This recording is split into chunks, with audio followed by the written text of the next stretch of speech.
betting is legal. This makes you an investment counselor, short-term transactions only, and removes from you the odious nomenclature of bookie.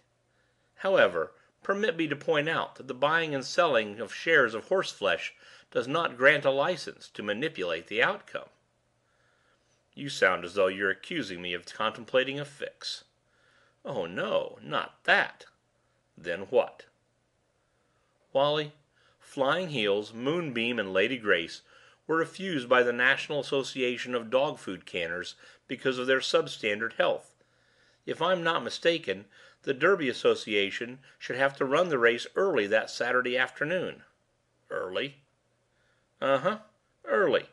You see, Wally, the blue laws of the Blue Grass State make it illegal to run horse races on Sunday. Hence the start of the Derby must be early enough to let our three platers complete the race before midnight." "Lieutenant, there still stands a mathematical probability that the rest of the field will catch the Martian glanders as they lead our three dogs past the clubhouse turn." "Lieutenant, you are wronging me." "I haven't said a thing." "Then why have you come here to bedevil me, Lieutenant? If Barcelona has ideas of arranging a fix—" "If Barcelona has such notions, Wally Wilson would know about it." "Everybody," I said, "entertains notions of cleaning up a bundle by having the 100-to-1 shot come in by a length. Even Barcelona must have wild dreams now and then." "Come off it," he snapped. "Something's up, and I want to know what's cooking." "Lieutenant, you're now asking me to describe to you how someone might rig the Kentucky Derby in a world full of expert telepaths and perceptives and manipulators, a large number of which will be rather well paid to lend their extrasensory power to the process of keeping the Derby pure." He eyed me sourly. "Remember Fireman O'Leary?" "That's an unfair allegation," I replied. "The rumor that he started the Chicago fire is absolutely unfounded." "As I recall, Fireman O'Leary came by his nickname about 100 years after the Holocaust that started on DeKoven Street in 1871. It seems that Fireman O'Leary was most useful in helping the fillies home in Washington Park by assaulting them in the region of the bang-tail with small bollops of pure incandescence. He was a pyrotic." "That is a false accusation." "It was never proved," admitted the lieutenant, "because anyone who accused anybody of making use of extrasensory facilities in 1971 would have been tossed into that establishment out on Narragansett Avenue where the head shrinkers once plied their mystic trade. Things are different now." "Indeed they are, Wally, which is why I'm here. No one but a fumbling idiot would try anything as crude as speeding a dog over the line by pyrotics or by jolting animals with a bolt of electrical energy." "So?" "So, considering the sad and sorry fact that human nature does not change very much despite the vast possibility for improvement, we must anticipate a fix that has been contrived and executed on a level that takes full cognizance of the widespread presence of psi function."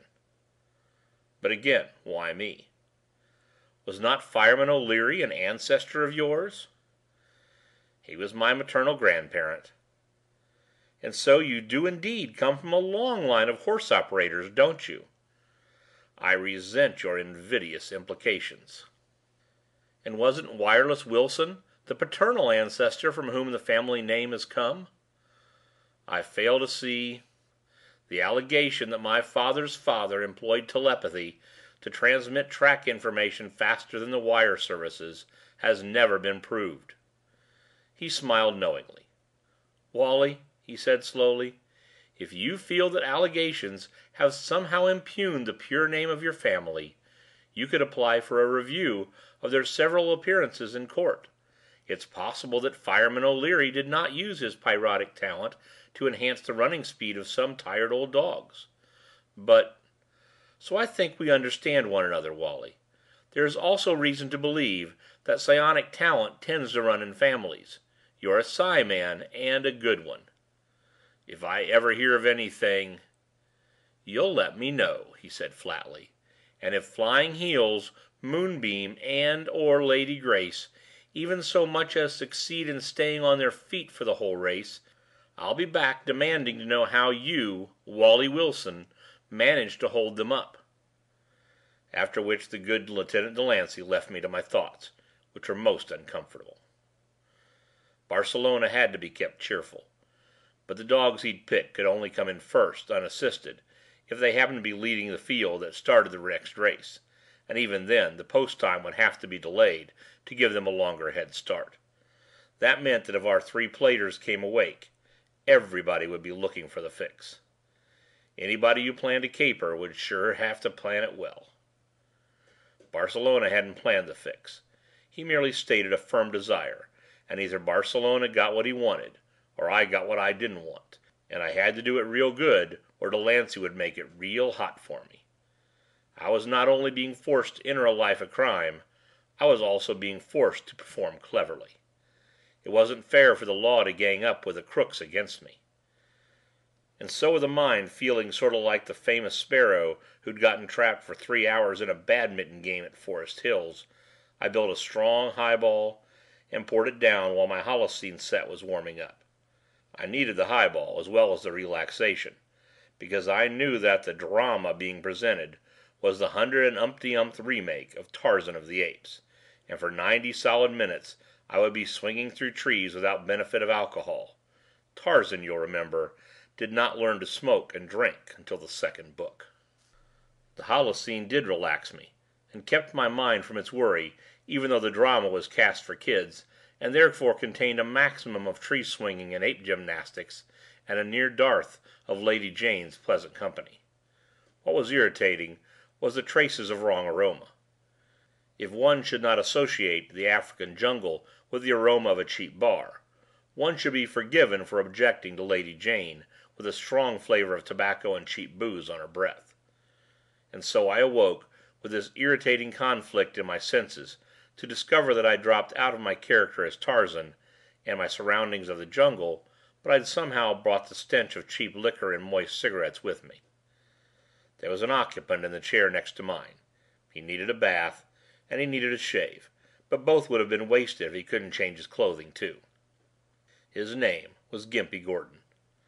I said, "Get out." He whined, "Mr. Wilson, you just gotta help me." "How?" "For years," he said, "I've been living on peanuts. I've been running errands for hard coins. I've been—" "Swiping the take of a Red Cross box," I snapped at him. "Aw, Mr. Wilson," he whined, "I simply gotta make a stake. I'm a-going to send it back when I win." "Are you going to win?" "Can't I?" For a moment I toyed with the idea of being honest with the Gimp. Somehow someone should tell the duffer that all horse players die broke, or that if he could make a living I'd be out of business. Gimpy Gordon was one of life's unfortunates. If it were to rain gold coins, Gimpy would be out wearing boxing gloves. His mental processes meandered because of too much methyl.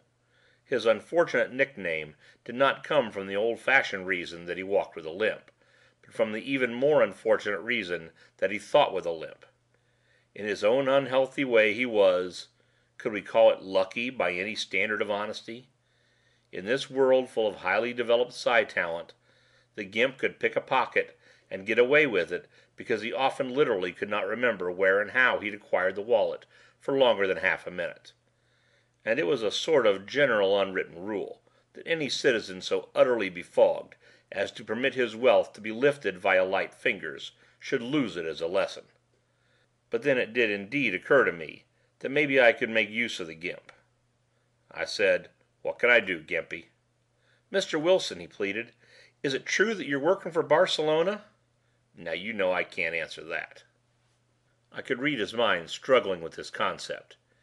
It was sort of like trying to read a deck of Chinese fortune cards being shuffled before they're placed in the machine at the penny arcade.